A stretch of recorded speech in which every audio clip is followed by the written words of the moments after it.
पूरा फोकस राजनीति का एमएलए लेवल पे होता है, मगर मेरी सोच है कि शायद जो लोकल बॉडी के लोग हैं वो ज़्यादा ज़रूरी होते हैं, क्योंकि वो डायरेक्ट कांटेक्ट में होते हैं लोगों से। गाँव के लोग उसको वोट देते हैं कि जो उनके सदा उनके साथ में रहे, छोटे मोटे काम काज उनके में साथ रहे, उनके लिए वही नेता है।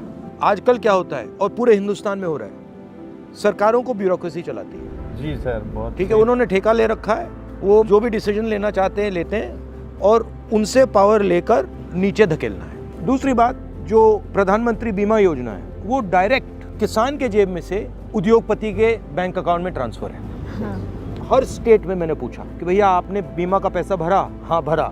जब नुकसान हुआ, जब आंधी आई, तूफान आया, आपको पैसा मिला? एक किसान ने मुझे नहीं कहा कि भैया हमें मिला। सच है, ये सच है। मतलब कहीं भी नहीं मिला, एक किसान को नहीं मिला। जो दुर्घटना बीमा करता है ना किसान का, तो ऊपर की ऊपर ही उसको पैसे तो ले लेते हैं किसान से, उसका बीमा काटते नहीं है।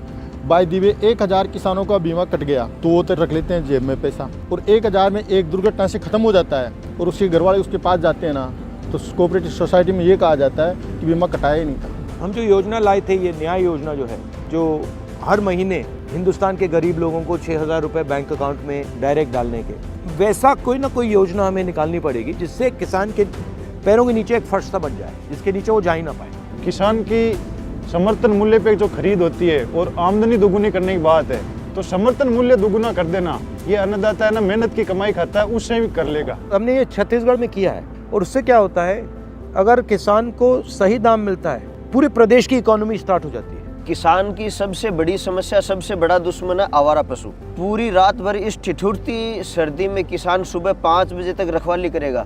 अब बेचारा पूरे दिन काम करे, रात को रखवाली करे, आधा घंटे सोने चला जाए, 5 मिनट में पूरा खेत साफ कर देंगे। और ये चिरंजीवी योजना कैसी लग रही है? चिरंजीवी योजना शानदार है, जोरदार योजना है, एक कार की योजना है। तो सर ये जो आम लोग हैं, जो गरीब आदमी, जो बेचारे, मेरी कच्ची बस्ती भी है वहाँ पे, तो जो कभी सोच ही नहीं सकते थे कि मैं मेरे एरिया के प्राइवेट हॉस्पिटल में मेरा इलाज करा पाऊंगा, या मेरे बच्चे को कोई बीमारी ज़्यादा हो गई या एक्सीडेंट हो गया तो मैं उसका बेहतरीन इलाज करा पाऊंगा। लेकिन अब तो सर कोई भी बड़े से बड़ा हॉस्पिटल, यानी फोर्टिस हॉस्पिटल में भी पूरी 10 लाख रुपए तक का इलाज फ्री है। इससे लोग बहुत ही खुश हैं।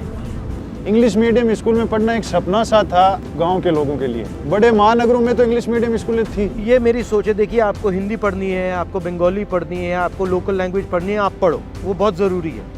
मगर अगर आप अंग्रेज़ी पढ़ोगे तो आप पूरी दुनिया में जाकर बात कर सकते हैं। बीजेपी के नेताओं के बच्चे तो पढ़ते हैं अमेरिका में, वो गांव में आके भाषण देते हैं कि हिंदी में और मातृभाषा में पढ़ो। उनका सीधा सा है, गरीब का बच्चा अंग्रेजी पढ़ लेगा तो समझ जाएगा, तो फिर इनके नफरत के झंडे कौन ठोकेगा?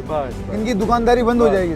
मेरा कहना है, मेरी सोच है कि जो हमारे पंचायती राज के लोग हैं उनके साथ पार्टी का रिश्ता होना चाहिए, मतलब परिवार जैसा, कि आपको ये फीलिंग लगनी चाहिए कि देखो ये हमारा परिवार है और इसमें हमें मतलब मदद की जाती है और हम आगे बढ़ सकते हैं। और जिस दिन हमने ये पंचायती राज की कड़ी को मजबूत कर दिया, उस दिन कांग्रेस पार्टी को कोई नहीं हरा सकता।